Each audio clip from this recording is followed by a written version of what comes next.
Hello, everyone. It's Ricky Borba here in the 11th day of Marchuary of our pandemic. But we've got a lot of fun stuff to talk about tonight that's going to help us get all through this. It's the start of 2021. We're excited for the show for the year. We're excited for our guests coming up. We're excited for tonight. We've got someone that just has her hand in so many things. And if you're watching this as someone who is trying to break into the industry or who is even in the industry, you're going to learn a lot tonight from the very awesome, very bubbly, very talented Aubrey Mozino. Welcome to the show. Thank you so much. This is so great. I'm really looking forward to chatting with you tonight. It's fun. Yeah, that $50 you paid me for that intro, was that good enough? Are we good? Worth every penny. Okay, fantastic. Okay, as I do with the start of every show, I'm going to read your bio that I found, okay? And I have a gripe with you already about your bio, so here we go, okay? Fantastic. Let's do it. All right. In addition to being an actor and filmmaker, Aubrey Mozino has eaten the hottest pepper on the black market, the chocolate Bootla. Okay. Without throwing up. Before moving to LA, Aubrey studied theater and producing at NYU and was lucky enough to train with Bill Esper at the William Esper Studio. She worked on features like What Goes Up and Triple Dog. She also had a recurring role on ABC's hidden camera show, What Would You Do?, performing mostly evil characters, as your bio says, in a show that she describes as a high-stakes improv. During her free time, she feeds her escape room addiction, still working on the deeper meaning of why she loves to be locked in a room in therapy, she says, and loves to give restaurant recommendations to strangers. We're going to talk about that, probably whether you ask for them or not. She's currently studying at Leslie Kahn, UCB, IO, and Groundlings. Aubrey Mozino, you are amazing. Welcome. Thank you. Yeah, thank you. Actually, the escape room one has been a little bit more challenging during the pandemic, but I've still been able to do 2 virtual ones, so it still holds up. Okay, I like that you're trying to steer the conversation away from me being upset at you. Here's the problem. You have a link for a YouTube video for eating the hot pepper, and you click it and it says video does not exist. Oh, no. Oh, well, they must have taken it down. It probably was because it was just filled with so many really flattering and really kind comments from all of the men watching this video. So they probably it filled up with too many nice comments, so they had to take it down. Got it. So the show Hot Ones, have you seen that on YouTube? Where I've not. Okay, so I'm going to give you the premise. So a guy, and he is like the best interviewer on the planet. Like his interview skills are masterful. He sits down across from someone famous, and over the course of 40 minutes, they eat 10 hot wings, but they go up in Scoville level each hot wing. And so you've got guys like Shaq on there and Stone Cold Steve Austin crying. And then my favorite one was Gordon Ramsay. And he is cussing up a storm. And then he eats it, and he wipes his hands, and he wipes it out, and he goes, man, it's hot. And he gets it in his eye. It's so good. So can you just give us a little sample of like what it was like to eat something that hot? It was, so first of all, it's actually, it is really an illegal pepper. So they did have to buy it on the black market in order to get it on the show. And then because it was so dangerous, for legal reasons, we weren't allowed to actually swallow it. So they didn't say that on air. So we had to just keep it. The challenge was just keep it in your mouth for 30 seconds, even though it was sort of under the guise that we were going to eat it. Although when you keep anything in your mouth, you're swallowing bits of it throughout the 30 seconds, no matter what. And so it was, it wasn't even hot. It just was like there were a million little tiny knives stabbing the inside of your mouth and your tongue. It was just very painful. And then hilariously, earlier in the show, so it was, over an hour worth of very weird eating challenges. They brought out durian ice cream, which I don't know if you're familiar with the durian fruit. I'm not an adventurous eater. No, I am not. So durian fruit is an Asian fruit, and it literally does taste and sort of smell like rotting flesh. That's a very pleasant, flattering way to describe it. Why you know that is curious, but okay, continue. I also love haunted houses, so okay. It's another story. But when we had eaten the durian ice cream earlier in the show, everyone was like gagging. It was awful. But when we'd all taken a bite of the chocolate bootla pepper, I was even though it's dairy, you're not supposed to eat dairy with hot stuff. I was just anything cold. I was shoving the durian ice cream in my mouth because it was just so uncomfortable. So Why do that? Was it for the show, or you like adventurous? So two things. Yeah, I love eating crazy stuff. I have an iron stomach. I love food and restaurants. And at the time, we were doing a weekly sketch show filmed at YouTube studios in Los Angeles. So they were really promoting a lot of collaborations between YouTube channels then. So this was a collaboration between our We Make Movies channel and this Reckless Eating channel. So they, of course, my community nominated me to be the one to go on it because I have the iron. That is really cool. You know, it's interesting you said that dairy, you're not supposed to eat it, but on that Hot One show, they have 2 glasses of milk there. So I wonder why that Dairy's not good. Dairy actually is like the worst thing you can eat when it's something hot. Yeah, bread's good, but dairy's not bad. Yeah. Also in your bio, you say you're a wannabe magician. So I'd like you to unpack that for us, please.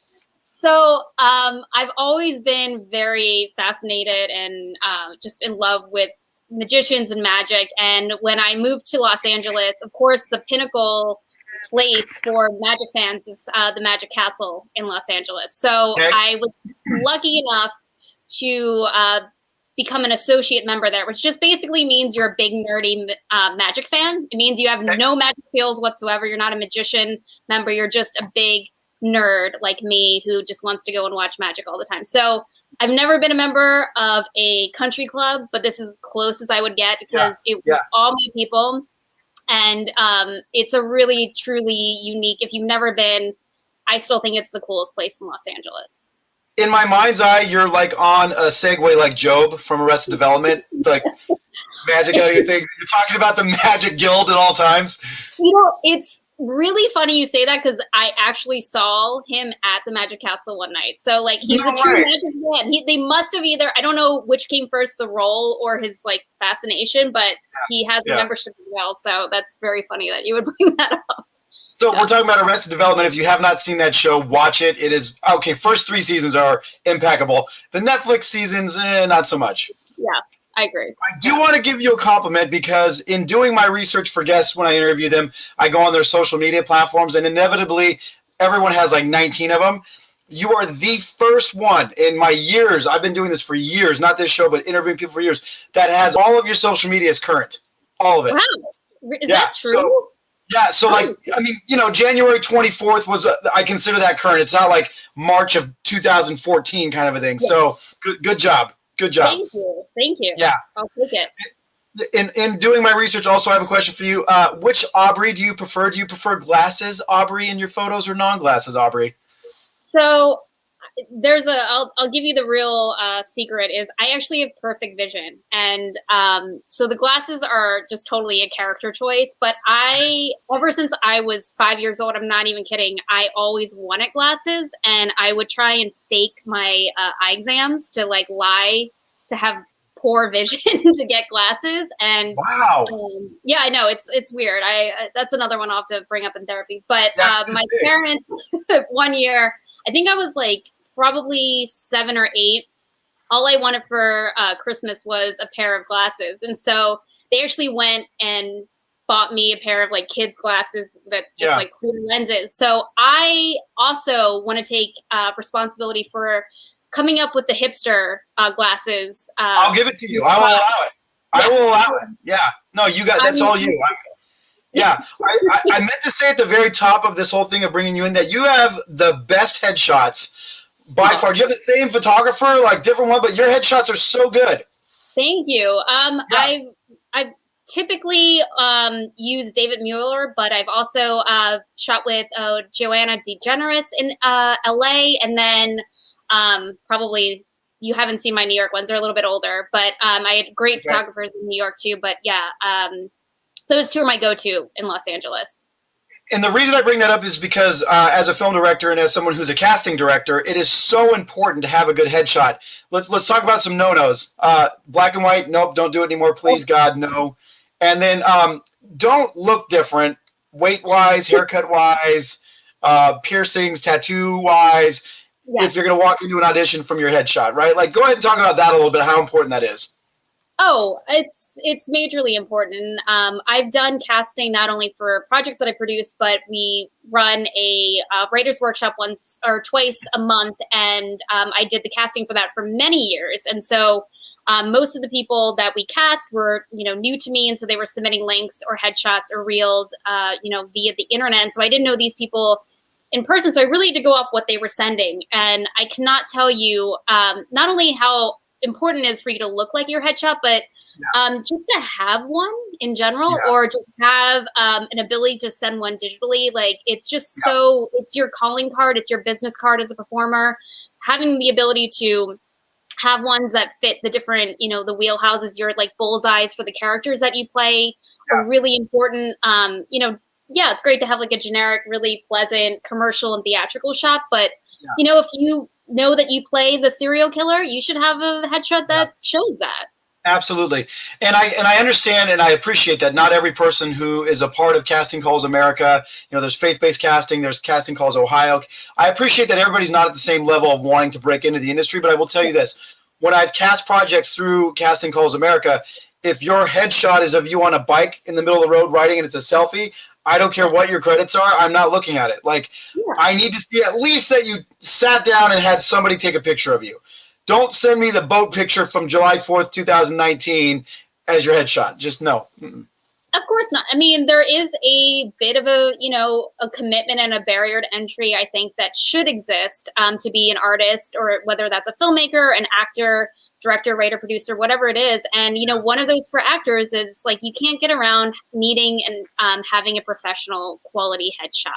And then I would say second to that, a reel. I mean, right now, if you submit to a project, most of the time, if you don't have a reel, you're kind of just immediately bumped to the bottom of the pile. They might get to you and they might call you in, but it's unlikely.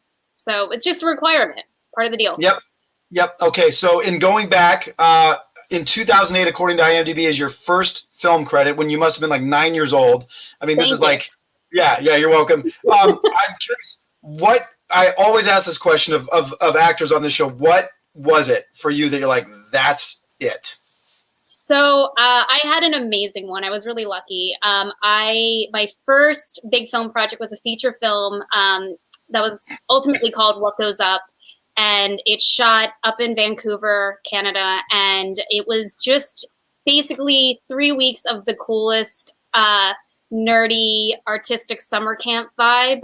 Everyone was up there sort of staying in a hotel or local, lodging. And so we all got really close, and it was about a gang of misfits, and it was set in the 80s. And so it was just really cool. We all had really embarrassing haircuts. I had fringe that was cut like to here. And so you had no ego. There was just like no...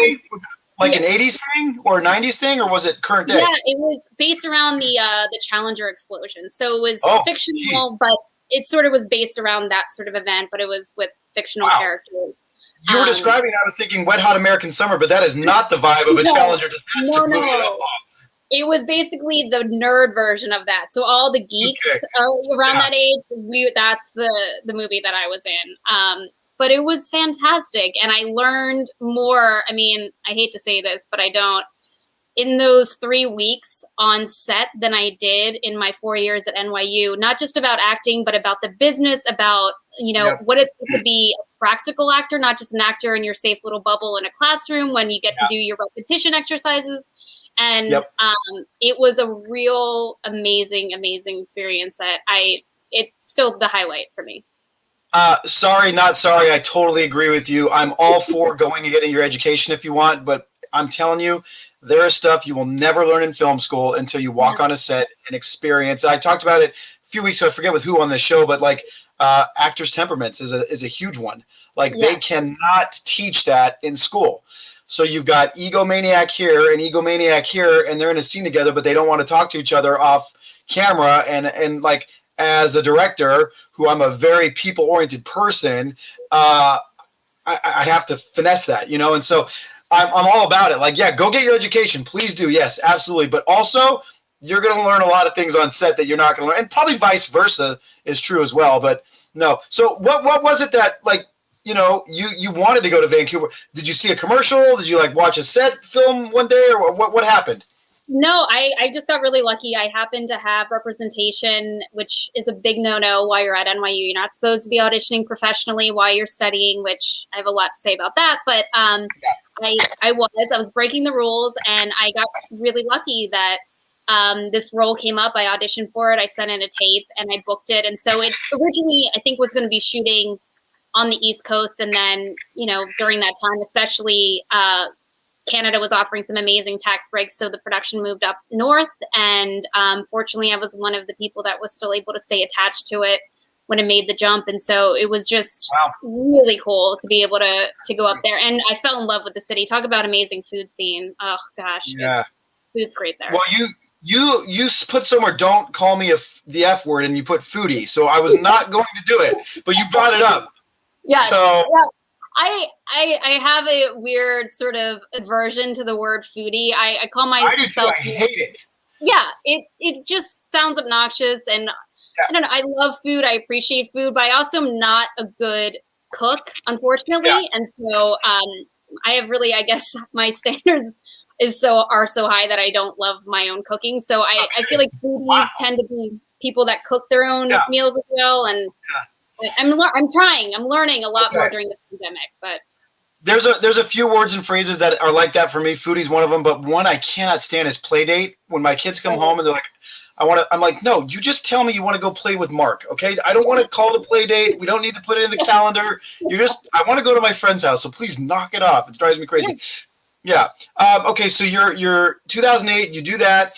You said something interesting about, you have a lot to say about that, and you can if you want, but in my mind, I liken it to college athletes not being able to be paid while they're bringing in millions of dollars from boosters into the university, and they're driving 1987 Toyota Crescendas because they're not supposed to be getting paid. I don't agree with that at all. I mean, if you want to expound on that, if not, I have 1,000 more questions for you. No, I'm happy to. I think it's important because a lot of these conservatory-based programs, whether it's a college or just a 2-year program that's not, in conjunction with a liberal arts school, a lot of times they require you to not audition professionally until you graduate. And I tend to think like there's some good reasons behind that, but there's also some kind of selfish reasons. And the good reasons are that maybe you're not quite ready, right? You're green and you might make a really bad impression with casting directors that could be, long-lasting. So I understand that, and that's valid.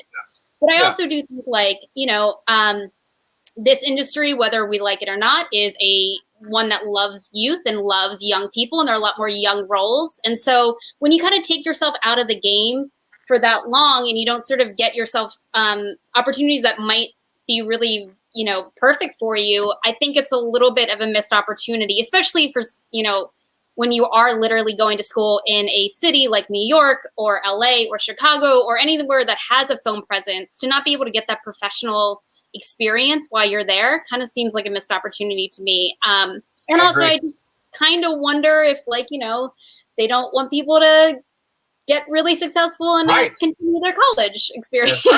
I totally agree with that. Okay, this next question is coming from my lens of a director who in the last year and a half has directed 2 SAG modified films. Okay. Mm-hmm. You, Aubrey, are a fun, bubbly, outgoing, smart, articulate personality, like extravaganza. Yeah, please. But this is the part that doesn't compute, because I think of SAG as like the bad guy. I don't want to deal with them. I don't want to talk to them. I don't want them knowing what I'm doing on set. Not that we're doing anything bad, but I always in my mind, SAG is the bad guy. So you are a SAG board member.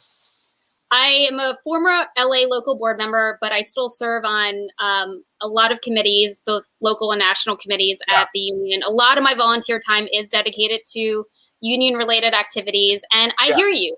You're not alone in that sentiment. Only why though? Why is that? Why is that my sentiment? What do you think is the reason for that?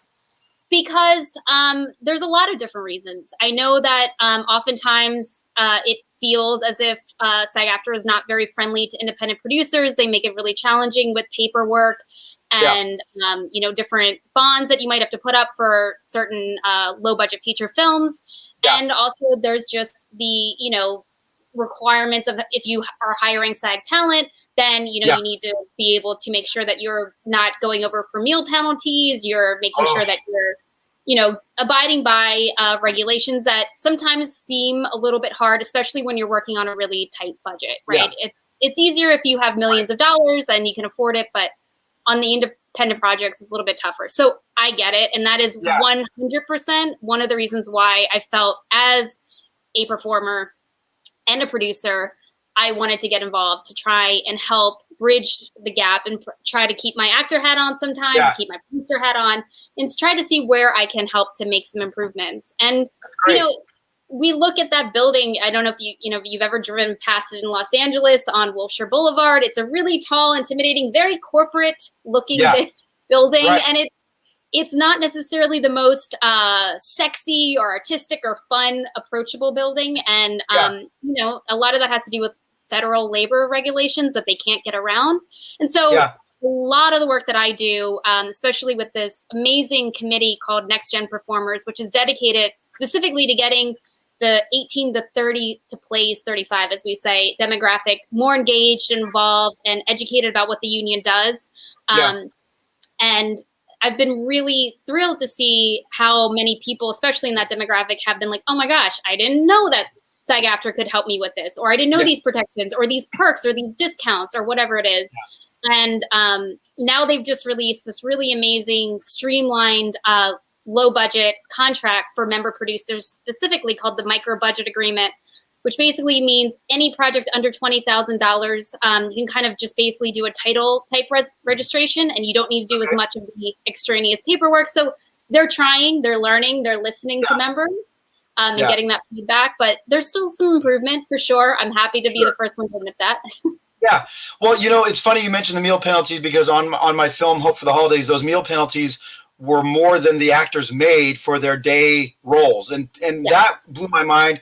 There's so we can, anybody can harp on and tear down. That's the easiest thing in the world. I want to know, in your opinion, what does SAG do great though? Like, what are the great benefits of SAG?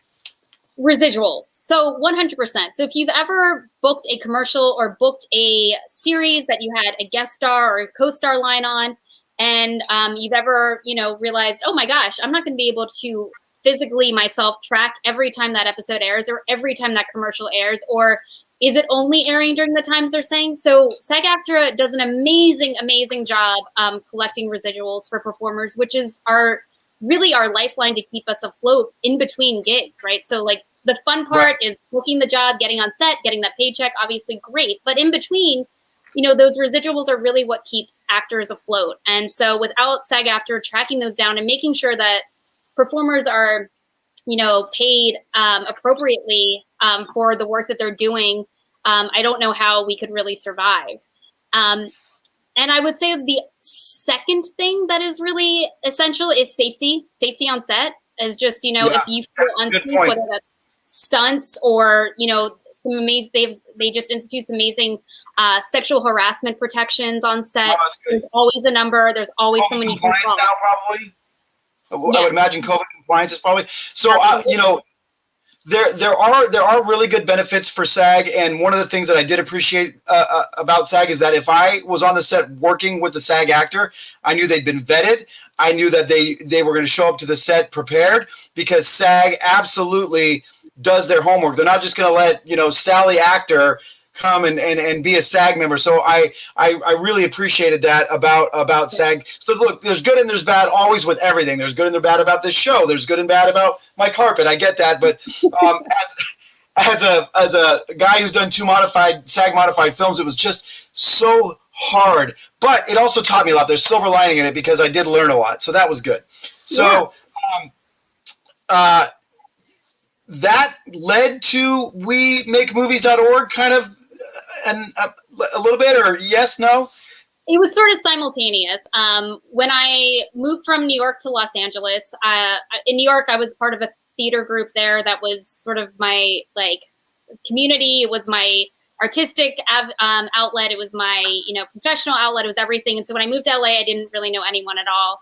And so I was very desperate to find a community that was similar to that. And so I was very lucky to sort of stumble into We Make Movies kind of very quickly after arriving in New York. And there's kind of a very funny serendipitous part of that where this We Make Movies was actually based on the theater group that I was part of in New York. So it's kind of a weird, funny thing how that worked out. But because of that, I think I really, really felt very at home at We Make Movies quickly and sort of got more and more involved, really, really dove in and just wanted to sort of see how I could help. And at that point, I had produced one web series in New York, but it was kind of the only thing I had produced ever. And so I was looking more to get more educated and more involved into creating my own opportunities. And that is really the sort of main mission statement of We Make Movies. The community is dedicated to really empowering creatives to take back control of their careers,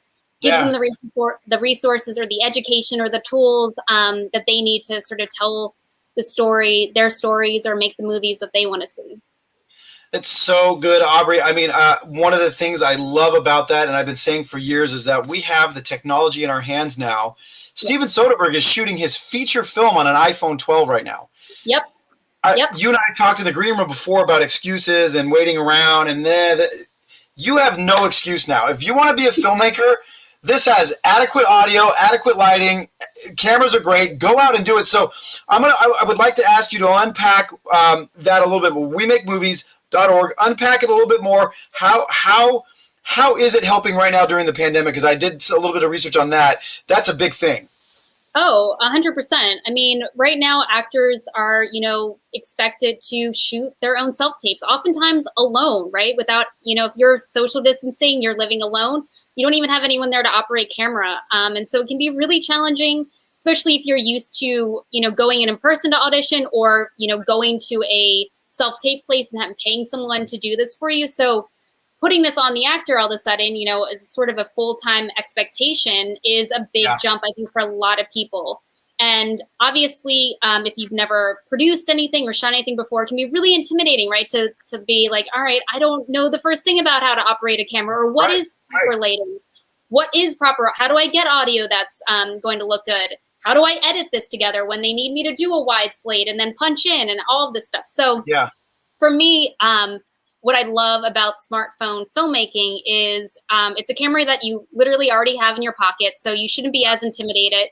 You're familiar with it, and it's also allows you to keep practicing and experimenting and iterating and getting better. I mean, I cannot tell you, I'm sure I know a lot of people who have sort of put their entire savings into a project before, only to be really disappointed with how it ultimately turned out. And that sort of blew their entire savings and their budget. And that was it. They got their one shot sort of evaporated. And so what I love about being able to use this tool is you can shoot for the price of, one film, 10 years ago, you can shoot 100 films, and you can keep learning and seeing what you like, seeing what you didn't like, and get better. And then it's not to say you can't graduate to the more professional cameras and gear. Absolutely. But we should start with the gear that's accessible and affordable.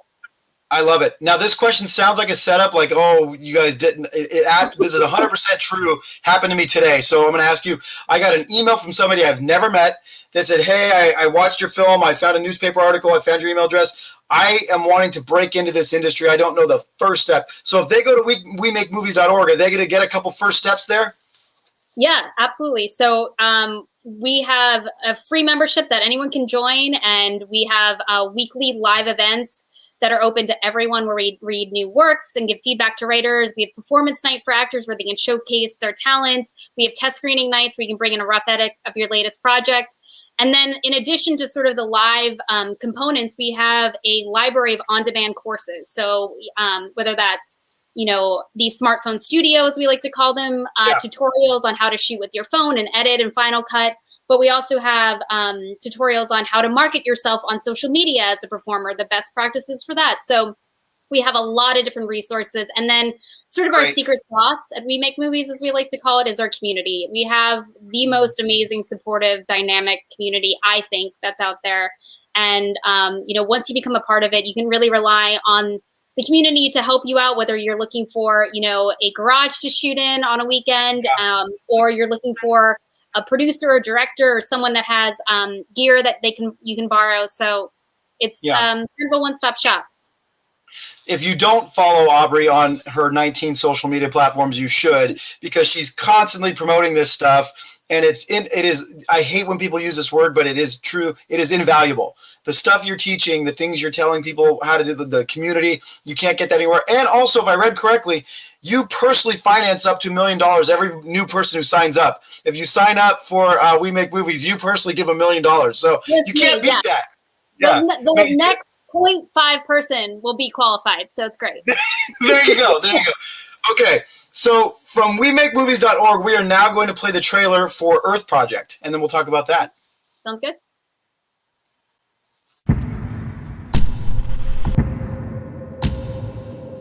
Living in Compton for pretty much all my life. We're all looked down upon. This is a food desert. There is not a lot of healthy, sustainable food or living. A lot of people don't have access to this information. This ghetto stigma makes you want to shine out past what people expect of you. Welcome to Earth, a youth education program about healthy eating, healthy living, and being responsible, all through the lens of filmmaking. We're teaching kids how to make films and how to share their stories, how to grow food, how to create opportunities for themselves, how to be more sustainable. We're feeding a need. Everything you need is in your pocket, and there is nothing stopping you from telling your story. So, let's see what happens. Coronavirus is a pandemic. A statewide order to close schools. We've been sort of thrown a curveball. As more quarantines happen, we sort of had to pivot. Not only are we in an economic crisis, but we're in an actual survival crisis. We're all being challenged to rise to the occasion. We've been working remotely via Zoom. No one knows how this goes or how this works, but we're going to figure it out. We sent them home with a device. They sort of dove in, and they weren't shying away from showing the realness of what was going on in their lives. I was looking forward to graduation. I miss my friends. For prom, I bought a dress. Don't know if I'm going to be able to use it. My father passed away. It hurts. We've been able to leverage that problem into a better solution. Our students have been able to share stories that need to be heard. During the isolation, I learned that my creativity comes out more. These guns! I still try my best to succeed because that's honestly the only ticket out of here. Watching my peers' videos gives me relief to say, like, I'm not the only one going through this. They've been shooting with Filmic Pro, editing with LumaFusion. I appreciate that we get to have such high quality equipment. We're going to do a little cooking tutorial. Nice. We're going to learn how to grow your own vegetables. The next is going to be a kombucha tasting video. It's getting crazy out there. Riots happening, protesters protesting. Because of where the world is, it's happening. And it's causing a positive change in these kids' lives. There's a lot of things in high school you don't learn. Stuff like expressing yourself, finding out what you love to do. This Earth program is helping me change my life. This is a time when the world needs artists. The world needs us to be brave and go for it. You have to go through many mistakes. You have to believe in yourself, and you have to accomplish the unaccomplishable, if that even is a word.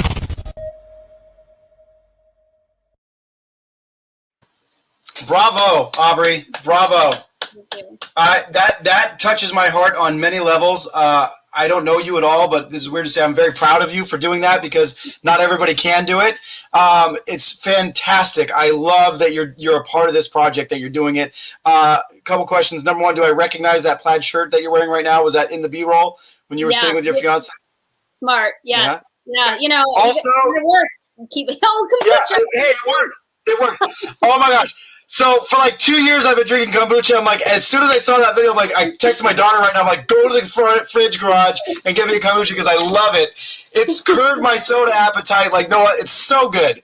Talk about Project Earth. Okay, enough funny business. Such a compelling video. Those kids need guidance. They need someone believing in them. And then in walks Aubrey, and I'm so sorry I don't remember your fiance's name, but you guys come in there and off you go. Tell me about this thing. So we had been teaching sort of our Smart Fun Studio programs around the country actually for the past 2 years. Obviously pre-pandemic in person, it was awesome. We'd go to these different communities and we do anywhere from a 2-day workshop up to a 5-week workshop in the summer. We did that a couple times in Chicago. And so we had planned to do this amazing sort of 6-week program in Compton that was going to start right in March and go through to the end of April. And we're going to take them not only learn how to shoot documentaries on iPhones, but we're going to teach them also how to do some sustainable living, where that's just sustainable eating, but also financial sustainability as well, and sort of give them some life skills through the lens of filmmaking. Obviously, our first class was literally the day before the school shut down. And so we kind of had to figure out what to do. And we pivoted really quickly. We're like, all right, you know what? We're just going to send the kids home with a phone and an iPad, and we're going to figure out how to do this remotely. And what was really amazing is, even though we weren't able to do the awesome sort of field trips we had planned to the different museums and community gardens, we were able to sort of have these students document the first few weeks of a pandemic as a high school senior. And that ended up being even more powerful and riveting. And we were able to extend the class from 6 weeks. We ended up doing, I think, 12 weeks, just because we were like, we don't have anything else going on. They didn't either. We're like, let's just keep helping each other. And what else can we do? Right. And it was pretty amazing. And it became a whole other thing that we never even imagined. Aubrey, what did you learn? They learned a ton, obviously. What did you learn? Let's just be frank. What did you learn about Compton, the inner city LA? What did you learn about those kids? I'm dying to know. What I learned is that there is no shortage of creativity and talent in that community. They might not necessarily have the same access to resources or gear that a lot of other communities or schools did, but I can tell you that there was one thing that we never had to sort of push them on, which was to think outside the box or figure out what stories they wanted to tell or what they wanted to say. And I can tell you that we've gone to other communities that maybe have had access to the top of the line gear, and we've been kind of surprised that, oh, they're sort of just making a TikTok video, or they're just kind of doing a collage. And these students had things to say, and it was really clear that all we were sort of there to do was just help give them the tools to make it look and sound better. But we didn't want to at all get in the way of their voice and the ideas that they were sort of passionate about.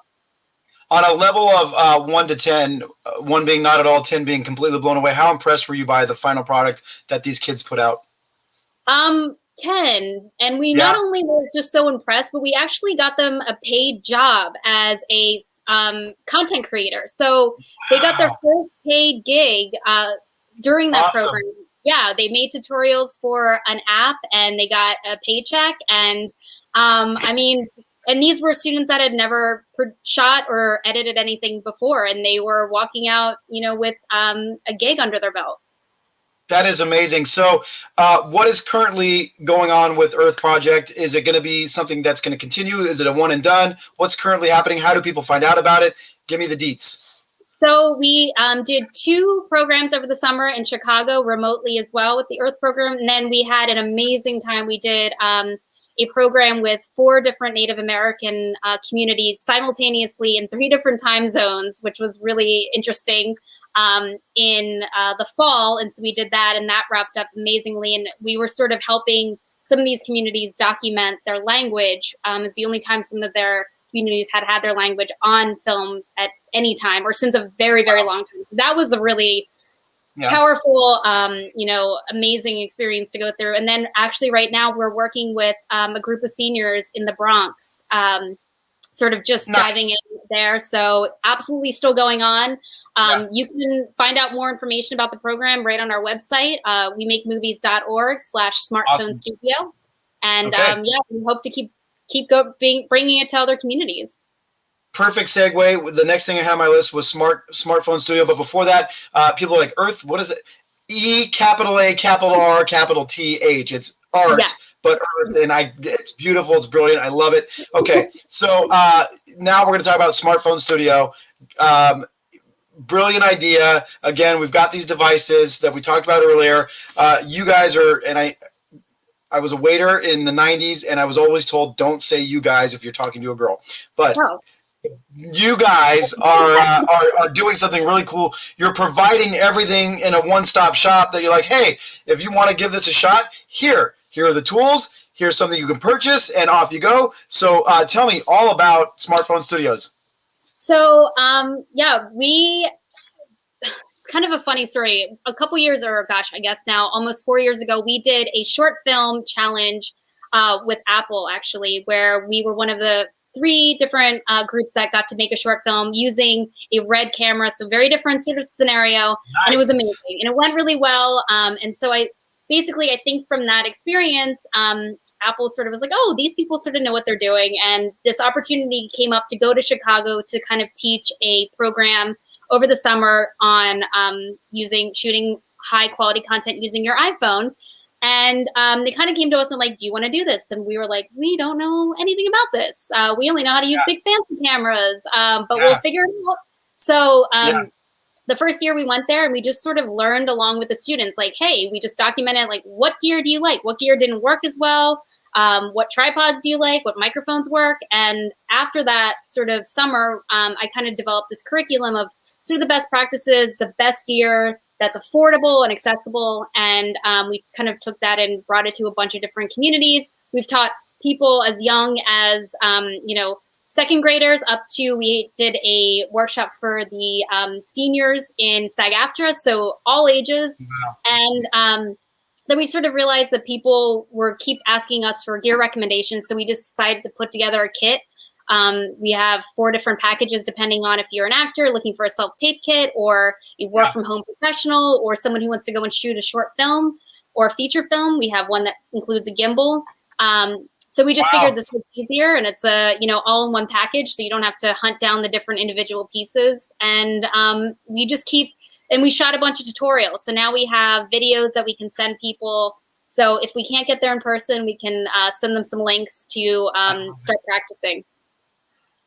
It is not only necessary and needed right now during the pandemic, but it is so neat to know someone like you who is giving of their time and their talents and their treasures to make something for other people, because that's hard to come by in this industry. And I've been in it long enough to know a lot of people are looking out for number one.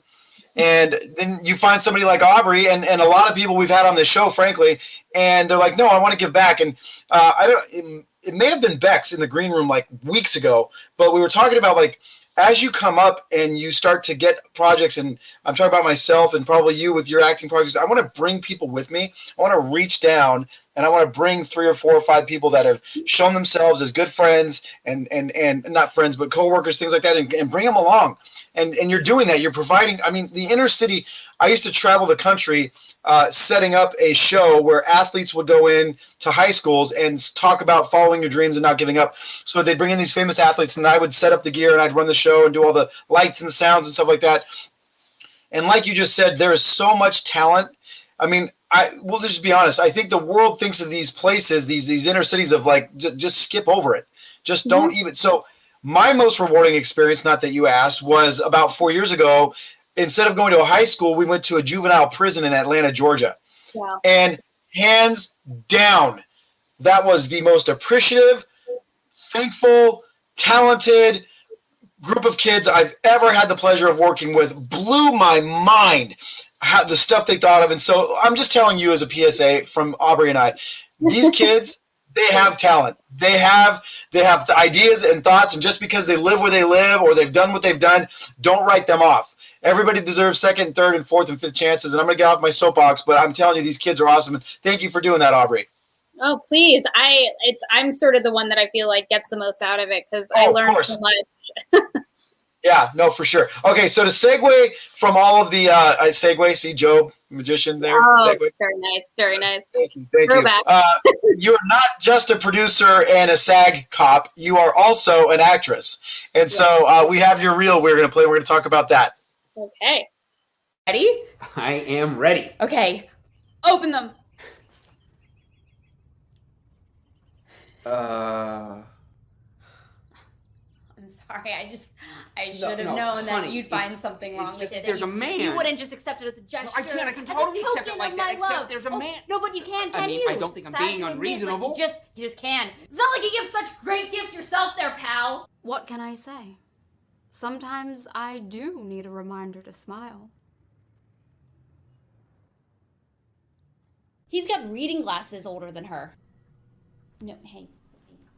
What am I saying? Age is just a number, right? Hey, you said it, not me.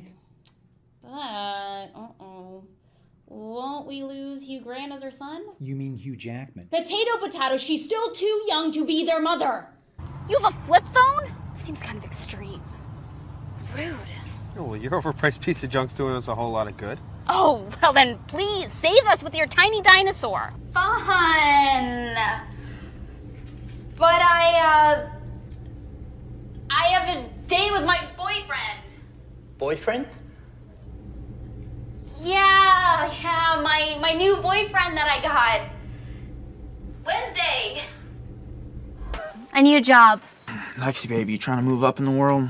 See? Mm-hmm. Yeah, moving on up.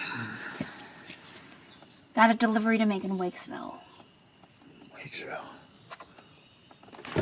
You know what? That's gonna be perfect, I think. That'll work out. I got a delivery going to Sacred Valley today. Sacred Valley. Oh, you've been popping your own again? The valley's 2 hours in the other direction. How is lying about my life going to educate society? Oh. Or is it beyond your programming to explain it to me? You are scheduled for execution. What? I'm what? Citizens who have their lives distributed must be executed. What? Why? We cannot have you alive after we repurpose your life. You could expose us, say that your life did not happen the way we decided to rewrite it. I won't say anything. I believe you. But you're gonna execute me. The incinerator is down the hall. Would you like a glass of water? Do you have something stronger? You know, it doesn't look very scary at all.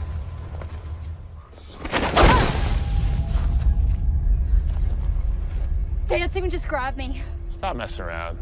No, I'm serious.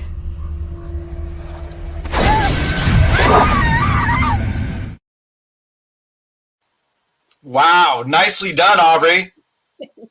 Thank you. Robin Williams used to say that the line between crying and laughter is razor thin, and not that you cried in any of those scenes, but the line between drama and comedy is also razor thin, and even in some of those dramatic moments. So I want to talk about the acting process with you for a little bit, if we can, if you don't mind. I mean, you're still contracted to be here for 11 more minutes, so there's a lot of people who watch this show who are trying to break into the business, and so we've talked all about your behind-the-scenes work now. I'd like to talk about you as an actress, some tips that you can give people, but then I want to know about your process, because some of those clips, I know you can't just show up on set and do that, and some of those clips you can, but I want to hear about your process and what do you think has made you successful. In 2008, your first one, now here we're 13 years later, you're still going, so the floor is yours. Yeah, I mean, I think my process definitely continues to evolve, which I think it should for any artist. You sort of figure out what tools in your toolkit sort of work and which ones are kind of getting a little rusty and maybe aren't working for you as well as they used to. And I think now when I approach a project, I immediately just try to start with like, where can I connect, right? What feels the most like Aubrey? Where are the similarities? And then once that sort of, I can try that on and feel like, all right, I kind of get a little bit of what this character is. Then I would tackle some of the things that maybe are a little bit more challenging, a little bit less like me. And for me, it's just kind of about experimenting and kind of trying some things on in my homework process, like, you know, what feels natural, what doesn't. I always love, look, comedy is my favorite thing. So I always am going to probably default to trying to find the humor in a situation, even if it's not necessarily explicitly written, as long as it's appropriate, right? I'm not going to try and squeeze it into a death scene or anything, but right. I always tend to sort of gravitate towards that choice because it's more fun for me and it's where I feel a bit more natural. But it's now, you know, I think I've gotten really good at finally living up to the sort of training I got, which is, you know, the Meisner methodology about, you know, really being present in the moment and taking things, you know, as they come at you. And I think that just comes from being confident yourself. And the more, you know, the older you get, I think the more confident you just feel in your skin and you're not trying to impress people as much, or the ego thing kind of dissipates a little bit. So now I can just really focus on my scene part and be like, what are they throwing at me? What do I think is a fun choice back that makes sense? And that's when then it feels like play, right? Then it's like the real joy sort of comes out. Sure. That's great. So I want you to ask me, what is the most important thing about comedy? Go ahead. So, Ricky, what's the most important thing about comedy? See that timing? Well done. Okay. Well done. So thank you. So the reason I asked that is because I've done 2 dramatic films directed. I don't love rehearsing dramatic. I feel like there's so much rawness that happens the first time you say go, even if you don't get every, take, you move in or whatever. So my question for you is, can you, A, and B, do you like to rehearse comedy? Because timing is everything, and you kind of have to have a little bit of a rapport there. It's not like drama where you can just feed off that. So how is it different from drama, comedy? Oh, I think comedy you need to rehearse more. Absolutely. Yeah. It's much more technically specific. You have to nail, like you said, the timing, the beats have to be precise. If you're even a half beat too late with delivering the punchline or the reaction or the look or whatever it is, the joke falls flat. So absolutely. Right. Rehearsal is key. I think more so for comedy. You can sort of, still find the spontaneity and a choice, but in terms of the technicalities of the jokes and where they lie, that has to be absolutely decided ahead of time. It's great. One of the things we talk about on the show sometimes is, let's just be honest with everyone. You as an actor and actress, by and large, are probably not going to be able to play every genre. You're not going to be comedic and dramatic, and those are very special people. So what advice do you have for people who are trying to get in the industry? My advice would be focus on what you're good at. Don't try to have such a broad range, but if you can talk to that a little bit. Oh, 1,000%, because I think especially when you've finally, been on the other side of the table, the casting director table, and cast a project, you sort of realize that people who, come in that are a little bit generic, either in their approach with the material or just generic and, the choice of like, what type of character are they? I don't really know. Are they this character? Maybe they kind of more this character. I don't know. I don't really get their vibe. It kind of makes you almost out of the running a lot quicker because it's like, I don't know where this person fits. So the more you can zero in on, all right, not only am I good at this, but I know this is how I come off, right? So I know the way my appearance looks, even though I kind of want to think of myself as a little bit more of the like really hip down to like cool girls, guys, girl. I know I kind of come off a little like Orange County-ish. And so that's just part of the deal. And I can lean into that and be like, you know what? I'm happy to play those Orange County moms if they come up. And it's not how I want to see myself, but that's how the world sees me. And I'm happy to sort of run with that. Isn't it funny? Has this happened to you? Like you'll be casting a project and you'll see the same headshot for every role. You're like, oh, there's Jimmy again. Jimmy's Caucasian, but he wants to play the African American. Okay, Jimmy, I guess Jimmy thinks you can't. You've got to really focus on what you're good at. It's so imperative because if I'm just speaking for me, if I'm doing a project and I see your headshot in every single role that I put on Casting Calls America, you're out of there. Like you might as well have taken the selfie of you on the bike as your headshot because I don't want to work with someone like that. Yeah, absolutely. I agree. I totally agree with that. Okay, the world, and I mean the world, there are 6 billion people on this planet. The world is dying to know, who is Megan Skittles? Oh, wow. Okay, Megan Skittles is, she's quite the character, so to speak. She is a character that I played in this really hilarious series called The Valley, which actually just premiered on Roku and Amazon Prime. And Tibby, and she's a aspiring actor as well. So there's a similarity there, but she definitely has a very unusual perspective of the world. She's very trusting, a little too trusting, especially in some of these casting calls. She's really she's a handful. She's actually a hot mess. Is basically a better way to describe it. When I'm going through your IMDb, that name stuck out to me. I just laughed. Like I'm laughing right now. Megan Skittles. Such a good name. I hope you get to be in like a huge A-list blockbuster film and keep that character name because it's so good. Aubrey, out of all of the things we've talked about tonight, and even in the green room, we talked about some other things. What is your favorite thing to do? Like I literally, genuinely, honestly, I have 5 kids. That's not a joke. I have 5 kids. I do say I love all of them equally, and I do. not true when it comes to the film business. I don't love everything equally. So what do you love to do best? I mean, first and foremost, I love performing comedy. That is if I could do one thing for the rest of my life and only one thing, and if I could be comedy, I would, absolutely be the happiest lady in the world.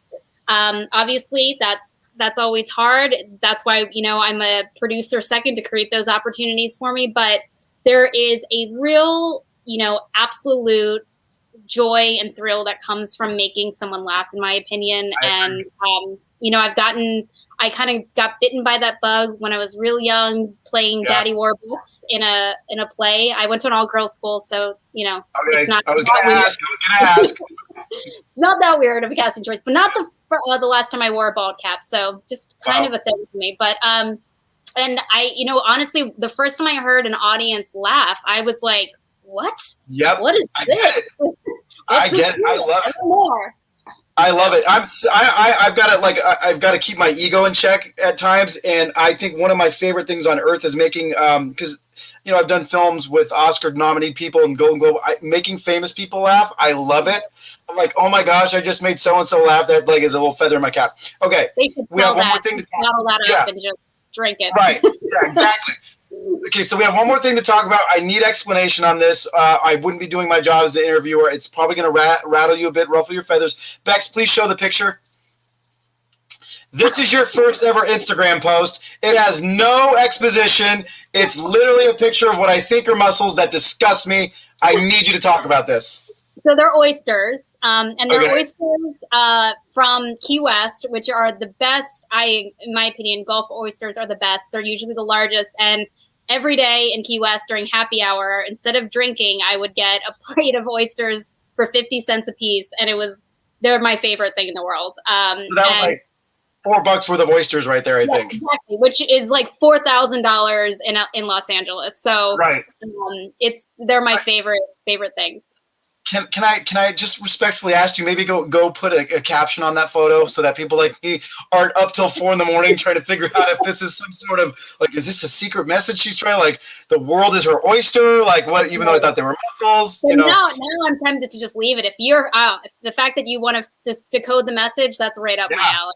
I might have to make it even weirder. Okay, that's fair, because when we're done right now, I'm going to go back to your Instagram. I'm really just going to zoom in and but Aubrey, you are a lot of fun. You are very talented, lovely to chat with. I love everything you are working on and that you're putting others first. You are an amazing guest. Thank you for being part of our show. I hope you had some fun as well. Oh, this was a blast. Please, thank you. Anytime I get to talk shop and be a little nerdy and geek out, it's right up my alley. So thank you. Awesome. And thank you to our super producer, Bex, who's behind the scenes pressing buttons and all those things. Bex, you're awesome. Thank you for watching And Action from Casting Calls America and CalCap Studios. We'll see you next time.